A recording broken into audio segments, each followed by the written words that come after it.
de saludarlo y de poder dilucidar por ahí en la medida de nuestra capacidad lo que eventualmente está pasando en la sociedad argentina. Aquí el miércoles en Concepción del Uruguay, en consonancia con el llamado 18A, ahora que le ponemos ese tipo de nombre a las cosas, este,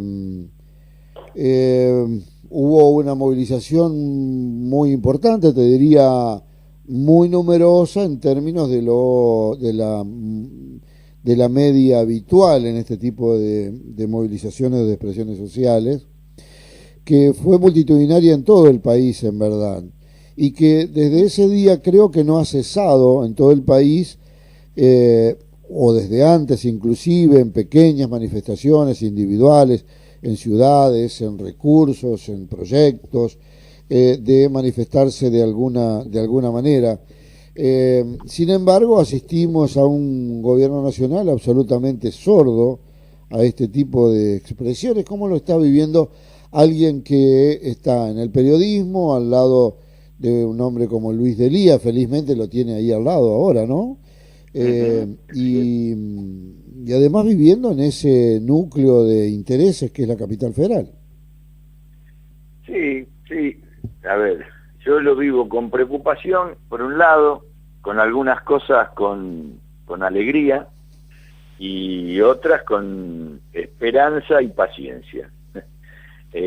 Lo resumo en esas cuatro palabras, porque digo, vamos a empezar por la linda, por la esperanza. Digo, cuando yo escucho esto que vos decís, que no lo sabía, la movilización en Concepción, a otras que no conocemos, pero que sabemos que se están realizando por distintos motivos, casi todos los días en todo el país, uno tiene una esperanza. Y hablando con los compañeros brasileños, nos dicen, realmente ese pueblo es increíble, por Argentina, porque no deja causa sin defender, sin resistir a los avances que se quieren hacer sobre cada una de esas causas, y ellos están tan sorprendidos gratamente con nosotros, complicados, porque no logran esa movilización ni para el caso de Lula, y no lo digo despectivamente, nosotros acá estamos haciendo movilizaciones por Lula.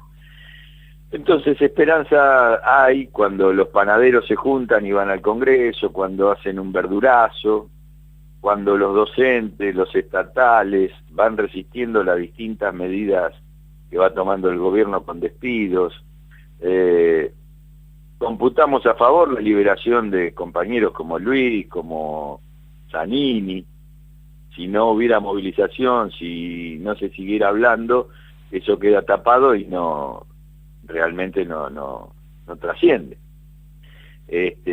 Pero, ¿por qué digo paciencia inmediatamente después de la esperanza y ante todo esto, para que parece que es que ya hay un cambio de gobierno y que toda la protesta y resistencia se convierte en gobierno, en nuevo gobierno?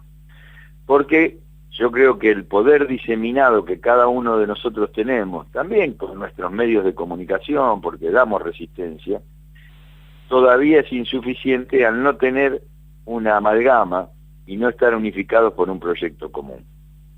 Si nos ponemos a hablar, vos y yo rápidamente, y algunos oyentes van a decir, sí, pero tenemos un proyecto, el de los 12 años, eso. Sí, sí, una cosa es tener un proyecto para el gobierno y otra cosa es convertir una oposición y una resistencia en un nuevo gobierno. Y en eso creo que tenemos que tener paciencia, no a nosotros que nos impacientamos rápido, sino a una dirigencia que está azorada, que no sabe cómo enfrentar esto, que muchas veces por estar en un nivel de casi de casta de la clase política, aún los compañeros nuestros, dejan de ver qué es lo que pasa con el pueblo, con la gente, y eso es, por eso digo, hay que tener paciencia. Tenemos muy buenos dirigentes, tenemos muy buena resistencia, tenemos muchas organizaciones, pero creo que no hemos logrado amalgamarlo en un proyecto común, con un liderazgo común y una conducción o una articulación para una conducción de un proyecto. Hola. Perdón, lo que pasó ayer en el Congreso con la oposición, ¿tiene un atisbo de convertirse en un amalgama o es solo el codazo para ver quién se pone más cerca del borde del escenario? Mirá, todavía hay codazos, pero cuando vos lo mirás en la perspectiva de hace 3 años, y hace no más de 6 meses, no creo que haga más, Camaño, antes de hablar, como decía Minguito alguna vez, prefería decir una palabra, y esa palabra era: no estamos de acuerdo con la corrupción, pero, y entonces el gobierno anterior, pero, y va. Entonces primero había una andanada de agresiones a los que estaban cerca de ella y que eran opositores y que venían de un peronismo y del kirchnerismo, que lo alejaba inmediatamente. En diciembre ya hubo algunos acercamientos y hoy ese discurso de parte de esta mujer ya no están, y no están en Felipe Solá, y no están en Daniel Arroyo, y no están en muchos compañeros. Y yo, en el lugar de ellos, sentiría mucho gusto en darme cuenta, con las votaciones de ayer, cómo juntaron, dieron quórum y tienen 139 votos a favor de algo. Eso es mucho poder, porque ahí se demuestra que el gobierno está en minoría en el legislativo. Y si vos me decís, sí, bueno, pero en el Senado las cosas invierten, más o menos invierten, Más porque o menos, sí. ese mismo alianza que se dio ayer en diputados se puede dar en senadores si hay una conducción política, que hoy no la tenemos. Por eso digo, estoy esperanzado de cada hecho, pero hay que tener paciencia, y paciencia a los dirigentes. Yo no los critico en este caso, tanto a la Camaño como a Rossi. A ver, el Recalde, que era el presidente del bloque, por su personalidad no hubiera hecho el discurso que hizo Rossi ayer, que se va a convertir en el hit del otoño. Sí, seguramente porque es un discurso que nos representa, que tiene sangre, que tiene pasión. No, pero además en las redes sociales se está manifestando como un gracias Rossi, dijiste lo que yo hubiera querido decir. Entonces, sí, claro, cuando se empieza a manifestar de ese modo, empieza a cambiar el eje, porque ya no es el diputado el que habla, sino es la gente que habla a través del diputado. Es así, y en eso usted acaba de definir lo que nosotros los psicólogos decimos que es un líder. El líder es aquel capaz de expresar con sus palabras y sus hechos después cuando es gobernante, sí, claro, las cosas que el pueblo quiere, o que por lo menos este sector mayoritario del pueblo con el que nosotros compartimos historia, lo representa. Por eso lo de Rossi, todas estas movilizaciones están esperando un Rossi. El asunto es que no va a salir así automáticamente, ni Rossi se va a convertir así porque sí, aunque va camino de un referente importante para la construcción del proyecto nacional, la reconstrucción permanente que tiene que hacer el proyecto nacional para llegar de nuevo al gobierno. Sí, y en el Senado yo creo que todavía Cristina tiene un cerco invisible a la vuelta que tal vez no le permitiría tampoco a Cristina hacer un discurso como el que hizo Rossi en principio, porque no sé si ocuparía ese nivel de palabras, digamos que en algunos casos se puede interpretar como bajo en términos de una Cámara de Diputados y para la formalidad que quieren aquellos que admiran la pureza pero te aumentan el 2000% la tarifa, ¿verdad? Y además el condicionamiento de ser quien es o quien fue, quién sabe, y sí, entonces eso, digamos, me parece que todavía no es suficientemente reconocida como para convertirse en un eje de referencia, al menos tampoco los debates se lo permitieron hasta hoy, ¿no? Claro, pero además, ¿por qué lo de Rossi es expresión? Porque hace 3 años que estamos esperando que alguien de la política asuma eso. Sí, y lo asume en su totalidad, además, porque él sabe que tiene el apoyo de 139 personas que por lo menos, si no lo van a aplaudir, van a respetar su discurso. Hace menos de un año, o sea, en diciembre, antes de que asumiera Rossi, ese bloque tenía 70, porque estaba enfrentado, como te decía hace un rato, totalmente con el Frente Renovador, con el PJ y con todo lo que es la oposición. Hoy Rossi, y no solo porque lo expresa ahí, sino porque lo conocemos, vos, yo, lo conocemos, mucha gente, podemos dar fe de eso, es un gran caminador y un gran conversador, y no habla solo con los propios, habla también con los que no piensan como él. Y entonces él ha ido construyendo en ese lugarcito ese espacio que le permite decir lo que dice. Cristina no lo podría decir en el Senado, porque Pichetto tiene un bloque de 22 y ella tiene un bloque de 9. Y no come vidrio, Cristina, y sabe lo que es. Aunque ella ha sabido estar en la Cámara de Diputados y Senadores en minoría, pero era en un momento donde ni ella era la líder, porque el líder que venía en construcción y todavía no era reconocido por el pueblo era Néstor Kirchner, el gobernador de la provincia de Santa Cruz, y ella era una gran batalladora que creo que es, además de presidenta, uno de los mejores ámbitos donde se despliega su discurso, porque está en función de algo. Ahora, no hay discurso en función de nada si no hay un proyecto y la gente lo sostiene detrás. Y una política de alianza que en el Senado todavía está pendiente. Pero bueno, a Pichetto se le acaba de ir un delfín importante, que es la senadora con quien él tenía una relación muy importante en Río Negro. Era casi una espada de él en Río Negro, y bueno, y Pichetto está más solo que nadie, ni la gente de Río Negro lo apoya, ni Boretinec, ni Soria, porque la Raúl expresa eso, ni el PJ, ni el Frente para la Victoria. Decíamos, en términos de tu profesión psicológica, recién hablábamos por el tema particularmente tarifario con Juan Carlos Chagas, que fue presidente de la Comisión Técnica Mixta de Salto Grande, por ejemplo, secretario de Energía, presidente de NERSA. Decíamos, digamos, él tira sobre la mesa sobre la que estábamos conversando cierta cuestión del mayo francés. Y yo pensaba en lo clasista de aquel mayo francés y ese reverdecer juvenil que tuvo como característica. Y se me dio por pensar en la época de violencia en la que se enclavó el mayo francés, ¿no? En el mundo, la independencia de los países africanos, Centroamérica, Nicaragua, Cuba, los 70 en Latinoamérica, Argentina, Tupamaros en Uruguay, etcétera, etcétera, ¿no? Y miraba la realidad actual. Trump, empresario. Macri, empresario. Piñera, empresario. El presidente mexicano, empresario. El presidente paraguayo, empresario. El presidente boliviano es originario. Y me preguntaba, ¿entenderemos el mensaje que al que le va mejor es al originario? Es mundial la cuestión. Sí, claro. Yo no veo un mayo. Pero es mundial también aquella, digamos, el mayo francés no se desprende solo.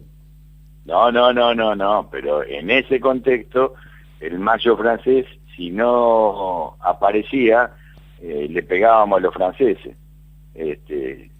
Estaban los hippies en Estados Unidos, con un movimiento que hippie, para Estados Unidos también era importante, a su manera.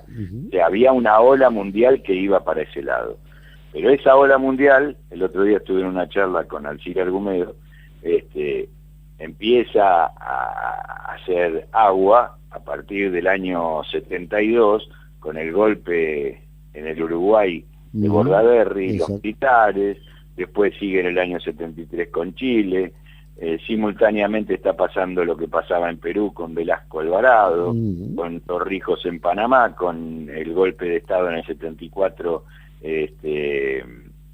bueno, ahora me comí el del 74, pero llegamos al 76 con el golpe de Estado en Argentina.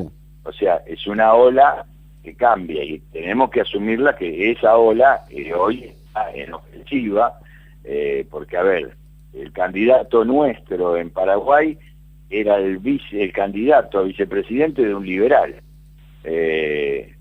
no era no era Lugo, no tenía Claro. posibilidades Lugo de presentarse, y esto del lawfare y todo lo demás, que es esta alianza entre medios de comunicación y Poder Judicial, es la herramienta que tiene el poder hoy para someter a los pueblos. Ujú. Y recién la estamos desculando ahora, cuando ellos hace años que la están implementando y ahora están coronando. Por eso digo, para mí hay que tener paciencia. Yo no soy, cuando hablo así digo, bueno, me van a tildar, como decía el general Perón, de retardatario. No, me gustaría que las cosas se resolvieran lo más rápido posible, pero cuando uno mira al mundo no es tan fácil si vos no tenés un poder que te sostenga detrás. A ver, Exactamente. loco Trump estuvo a punto de mandar a la guerra a todo el mundo por lo que pasaba en Corea, ¿no? Con el loquito de pelo corto, ese mal peinado, bueno, todas esas cosas que se decían del presidente de Corea del Norte, Kim Jong-un, y sin embargo hoy estamos viendo cómo el presidente ese con el que se iba a atacar y se iba a armar una guerra mundial, hoy está cruzando por primera vez desde el año 53 a Corea del Sur, y Donald Trump haciéndole los dos, Corea del Sur, que depende mucho de Estados Unidos, haciéndole pito catalán a Donald Trump y diciendo, no, hermano, pará, vos podés querer hacer toda la guerra que quiera, pero nosotros preferimos la unidad de las dos Coreas, que no se va a resolver mañana a la mañana, pero en ese lugar va para otro lado la cosa, porque además está China, está Rusia, Claro. Ujú. y eso no nos están mirando a nosotros y nosotros no los estamos mirando a ellos, Es lo más y grave. Eso. estamos descuidando mucho ese frente político ideológico internacional. Acá no estamos mirando demasiado el ombligo, y no nos damos cuenta de lo que pasa en el mundo. Eso sí, yo soy crítico de nuestra dirigencia toda, que cree que Argentina es el centro del mundo y nunca relaciona que el aumento de las tarifas o lo que pasa con Bonadío, bueno, algunos sí llegamos hasta Moro a relacionarlo con el juez brasileño, pero nos cuesta relacionar todo lo otro que pasa. Te cuento, yo he hablado con legisladores bolivianos que están padeciendo las mismas presiones que